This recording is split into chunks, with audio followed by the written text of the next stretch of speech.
Hello everyone, welcome to my channel Biomystery. I am Renfrila Bonig and today I am going to start with the reactions of organic chemistry. Now I will start with the hydrocarbon chapter first, and I have already discussed the aliphatic hydrocarbon and aromatic hydrocarbon part. In aliphatic hydrocarbon we have alkane, alkene and alkynes, and aromatic we have benzene.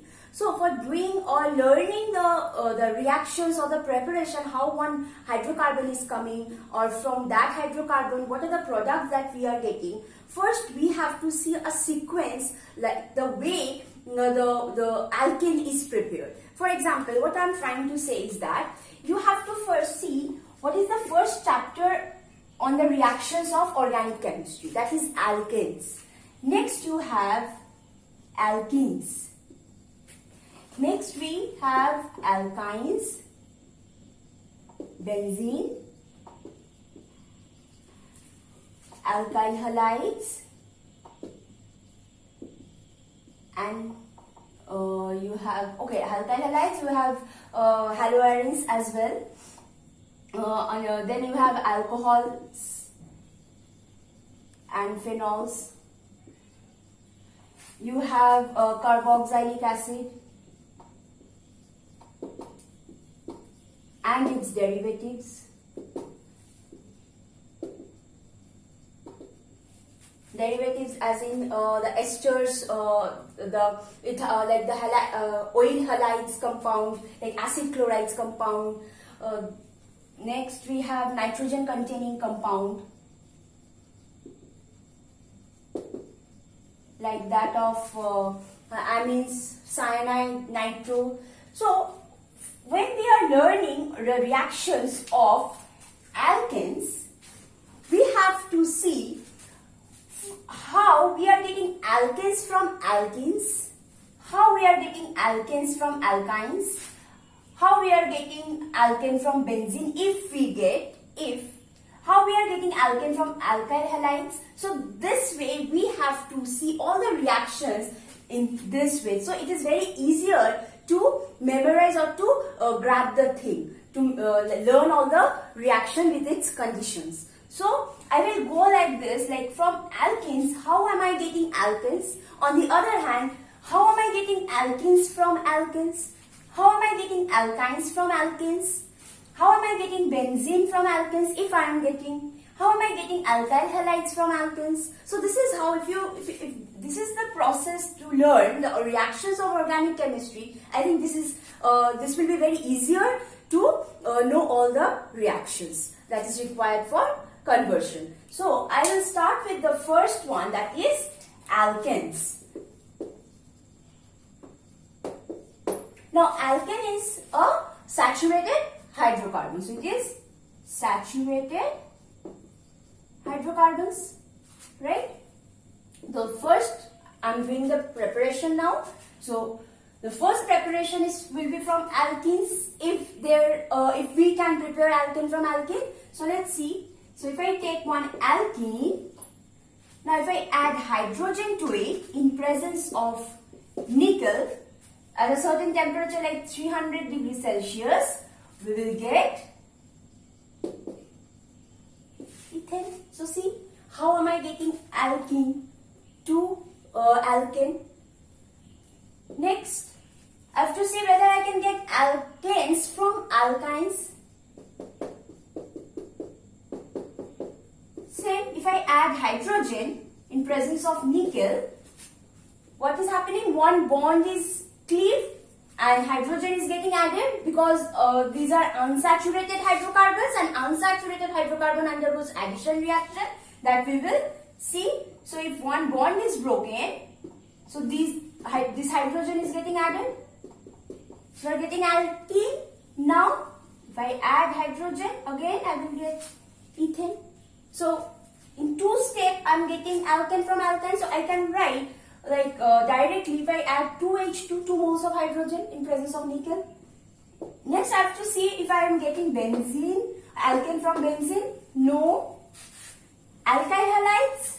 Yes. If I reduce alkyl halides in presence of zinc copper couple,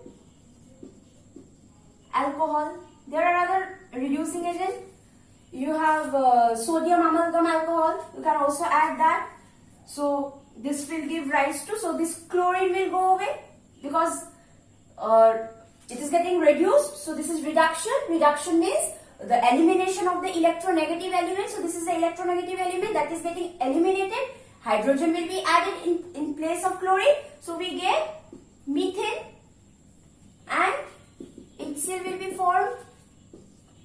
So you see, from alkyl halide, if I reduce it, I get alkane. If I take ethyl chloride, then you reduce it in presence of same, I get ethane. Now I have to see whether I am getting alkanes from alcohol or not. Let's see. If I reduce it, I will simply get it. Reduce it like with HI-P, I will get ethane. So we have reducing agent, red P. I can get ethane indirectly as well. If you are asked to do in a two-step reaction, I can also write, if I first you add concentrated sulfuric acid, dehydration will take place. It will lead to the formation of ethene. Now this ethene, if I add hydrogen in presence of nickel, I'll get ethane. So in a two-step reaction, I can also get alkane from alcohol. Directly, if I add HI-P, I can get alkanes.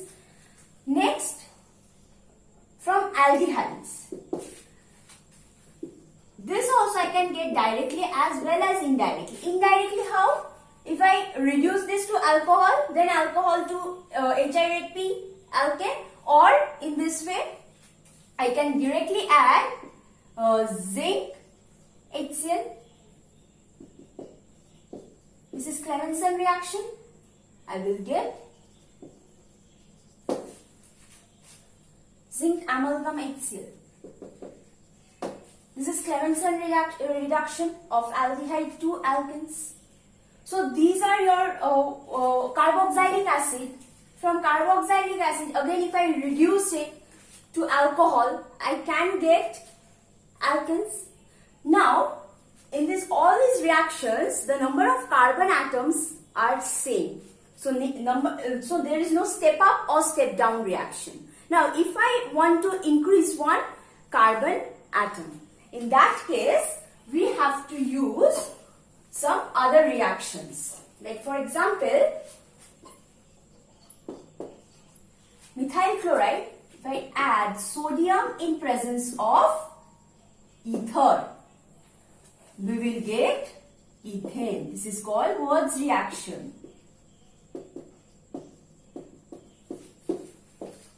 So you see, step up reaction from alkyl halide. From alkyl halide, I can get alkanes by reduction, but same number of carbon atom. Here, I am getting one carbon extra. Now, on the other hand, I can also step down the reaction. In that case, I need acid.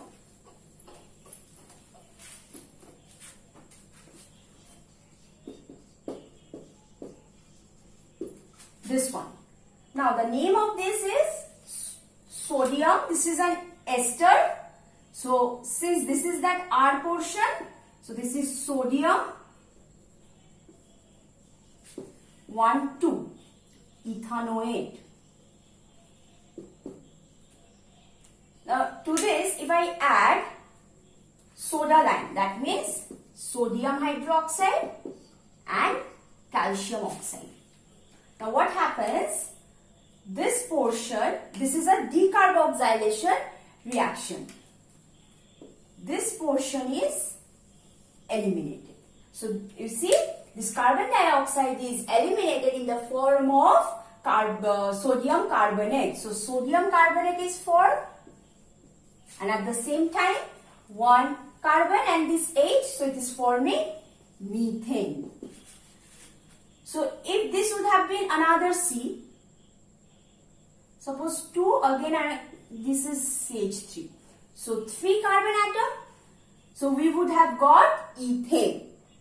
Okay, so 1 carbon is eliminated. Remaining carbons are forming the alkanes. So this is how we can get the alkane with one carbon atom less than the parent molecule. So these are the few preparations of alkane, and these are very helpful in the conversions of alkanes to some other compounds with a functional group.